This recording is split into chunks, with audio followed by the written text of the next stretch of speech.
गांव में एक प्यारी सी महिला थी जिसका नाम था सुमित्रा। सुमित्रा का जीवन बहुत ही सुखमय था।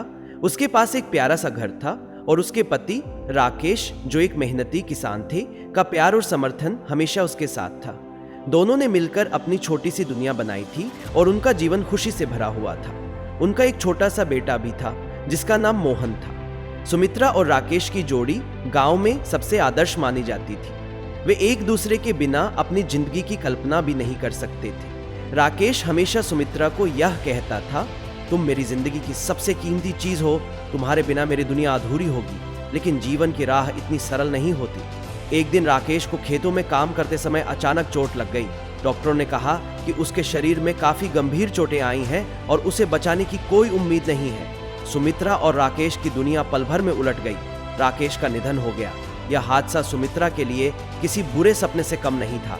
उसका सब कुछ छिन गया था। राकेश की मौत के बाद सुमित्रा की दुनिया पूरी तरह से बदल गई। वह एक विधवा महिला बन चुकी थी और अब उसका समाज में कोई स्थान नहीं रह गया था। गांव के लोग उसे ताने मारते और कहते, विधवा है, क्या कर सकती है। अब तो बस उसका एक ही काम है, घर की चूल्हे चौके तक सीमित रहना। सुमित्रा को समझ में नहीं आता था कि अब उसका जीवन किस दिशा में जाएगा। राकेश के बिना उसे अपने बेटे मोहन का भविष्य भी अंधेरे में नजर आने लगा। सुमित्रा ने कई बार कोशिश की, लेकिन समाज की यह कड़ी हकीकत उसे तोड़ देती। उसके लिए अब जीवन के हर कदम पर एक नया संघर्ष था। सुमित्रा की हालत देखकर गांव के कुछ लोग उसकी मदद करने आए, लेकिन यह मदद भी बहुत सीमित थी। कोई उसे राशन दे देता तो कोई बच्चों की पढ़ाई के लिए किताबें। लेकिन सुमित्रा को समाज में स्वीकृति की उम्मीद थी, जो उसे कभी नहीं मिल पाई।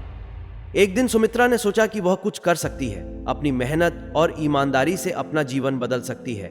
उसने गांव के खेतों में काम करना शुरू किया, लेकिन यह काम भी आसान नहीं था। उसे अक्सर अपमान का सामना करना पड़ता। एक दिन गांव के कुछ लोग उसकी मजबूरी का फायदा उठाते हुए उसे काम करने के लिए कम पैसे देते। वह अंदर से टूट जाती, लेकिन अपने बेटे के लिए वह हर कठिनाई को सहन करने को तैयार थी। सुमित्रा का बेटा मोहन भी अब बड़ा हो चुका था, लेकिन उसका दिल भी दुखों से भरा हुआ था।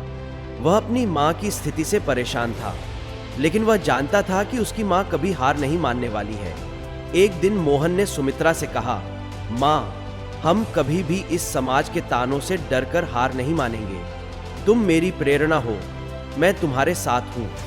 यह सुनकर सुमित्रा की आंखों में आंसू थे, लेकिन दिल में एक उम्मीद की किरण जगी थी। उसने ठान लिया कि वह अपने बेटे को एक ऐसा जीवन देगी जिसमें वह किसी के तानों का सामना न करे। सुमित्रा ने गांव में महिलाओं को इकट्ठा कर एक छोटे से स्कूल की शुरुआत की, जहां वे हस्तशिल्प, सिलाई और अन्य कामों में महारत हासिल कर सकती थी। धीरे धीरे सुमित्रा का संघर्ष रंग लाने लगा। उसके कामों की सराहना होने लगी और वह गांव में एक आदर्श महिला के रूप में उभरकर सामने आई। लेकिन यह सफलता रातों रात नहीं मिली थी। उसे बहुत संघर्ष और दर्द से गुजरना पड़ा था। सुमित्रा की कहानी समाज के उन तमाम महिलाओं के लिए एक उदाहरण बन गई जो किसी कारणवश विधवा हो जाती हैं और समाज की कठोरताओं का सामना करती हैं। सुमित्रा ने यह साबित कर दिया कि अगर एक महिला के अंदर आत्मविश्वास और संघर्ष की भावना हो तो वह किसी भी परिस्थिति में अपनी पहचान बना सकती है,